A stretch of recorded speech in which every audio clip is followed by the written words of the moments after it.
Hi. ഇന്നലെ ഇന്നലെ ഭയങ്കര അകത്തോടെ ഒരു കാര്യത്തിന് ഇറങ്ങിയായിരുന്നു, പക്ഷെ അത് ഫ്ലോപ്പായി പോയി. വേറൊന്നുമല്ല, സൂര്യയുടെ പടം ഇന്നലെ റിലീസ് ചെയ്യുന്നുണ്ടായിരുന്നു. അപ്പം ഫസ്റ്റ് ഷോ, അതായത് ഫാൻസിയറുടെ ഷോയ്ക്ക് പോകാനായിട്ടായിരുന്നു. അങ്ങനെ ടിക്കറ്റൊക്കെ ഒപ്പിച്ചു. ലാസ്റ്റ് മൂമെൻറ്റിലാണ് ടിക്കറ്റ് കിട്ടിയത്. അങ്ങനെ ഒപ്പിച്ചു. ഭയങ്കര ആഗ്രഹത്തോടെ ചെന്നതാണ്. എന്ത് ചെയ്യാനാ, ഷോ മാറ്റിക്കളഞ്ഞു.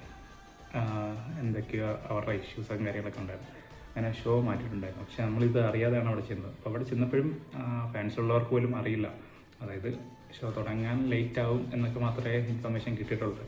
അപ്പം നമ്മളും അതേപോലെ അവിടെ വെയിറ്റ് ചെയ്തിരുന്നു. പിന്നെ ലാസ്റ്റ് ഒന്നും എത്തുന്നില്ല എന്ന് കണ്ടപ്പോഴത്തേക്കും കുറേ നേരം നിന്നിട്ട് തിരിച്ച് വീട്ടിൽ വന്നു.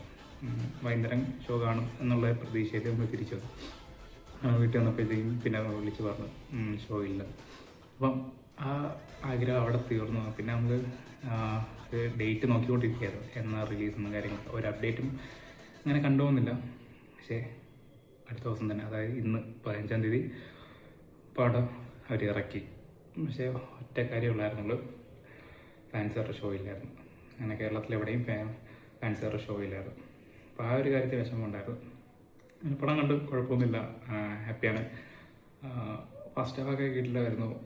എന്താ പറയുക, പ്രത്യേകിച്ച് അങ്ങനെ കുറ്റം പറയാനായിട്ടൊന്നുമില്ല. കുറ്റം എന്ന് പറയാൻ നമുക്ക് അറിയില്ല, അത് വേറെ കാര്യം.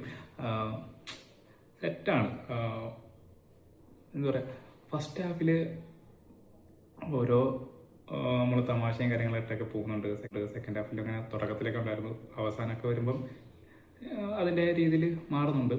അപ്പം ഫാൻസിയറുടെ ഷോയും കൂടെ ആയിരുന്നെങ്കിൽ ഒരു രക്ഷയും കാണത്തില്ല, അത്ര കിട്ടില്ലായിരുന്നു. എന്നുവെച്ചാൽ ആ രീതിയിലുള്ള പെർഫോമൊക്കെ ചെയ്യാണ്ട്, അതായത് പെർഫോമല്ല, നമുക്ക് എൻജോയ് ചെയ്യാൻ പറ്റുന്ന സാധനങ്ങളൊക്കെ ഉണ്ടായിരുന്നു. പക്ഷേ ഫാൻസിയറുടെ ഷോ ഇല്ലാതായി പോയി. അതാണ് ഏറ്റവും വലിയ കുഴപ്പമായി പോയത്. ഫാൻസിയർക്ക് ഇങ്ങനെ രോമാഞ്ചം വരുന്ന രീതിയിലുള്ള കാര്യങ്ങളൊക്കെ ഉണ്ടായിരുന്നു. ഓരോ ഘട്ടവും സൂര്യയെ കാണിക്കുമ്പോൾ, സ്ക്രീൻ പ്രസൻസ് വരുമ്പോഴത്തേക്കും, അതായത് സൂര്യ മൊത്തത്തിൽ നമുക്ക് എപ്പോഴും ആ ഒരു മൂമെൻറ്റ് വരുമ്പോഴത്തേക്കും സൂര്യയെ നമുക്ക് ക്ലാപ്പ് ചെയ്യാനായിട്ടുള്ള രീതിയിൽ വരും. അത്ര കിട്ടില്ലായിരുന്നു. എന്താ പറയുക, ആ സ്ക്രീനിലെ പ്രസൻസ് ഒരു രക്ഷയിലാണ്. പിന്നെ പോരാത്തെ കാണിക്കുമ്പോഴത്തേക്കും ഇത് വരുമല്ലോ, BGM കാര്യങ്ങളൊക്കെ വരുമല്ലോ, അതൊന്നും ഒരു രക്ഷയില്ല കേട്ടോ. സെക്കൻഡ് ഹാഫ് അവസാനമൊക്കെ ആയപ്പോഴത്തേക്കും ചെറുതായിട്ട് ഇച്ചിരി ഒന്ന് എന്തോ ലാഗ് പോലെ വന്നിട്ടുണ്ടായിരുന്നു. അത് വെച്ച് ബാക്കി ഓവറോൾ പോയി കാണേണ്ട ഒരു പടമില്ല. അതും തിയേറ്ററിൽ തന്നെ പോയി കാണണം, അതെന്നാലേ അതിൻ്റെ ഒരു എഫക്റ്റ് ഉണ്ടാകത്തുള്ളൂ. സൂര്യ ഓരോരോ കാര്യങ്ങൾ കാണിക്കുമ്പോഴത്തേക്കും നമ്മൾ എന്താ പറയുക, പോയി ഫാൻസിയറുടെ ഷോ എല്ലാം എന്നിട്ട് പോലും അവിടെ ഓരോരുത്തർ കൈയൊക്കെ അടിക്കുന്നുണ്ടായിരുന്നു. അപ്പം അത്ര നല്ല കാര്യങ്ങൾക്ക് അതിൻ്റെ അകത്ത് ഇടയ്ക്ക്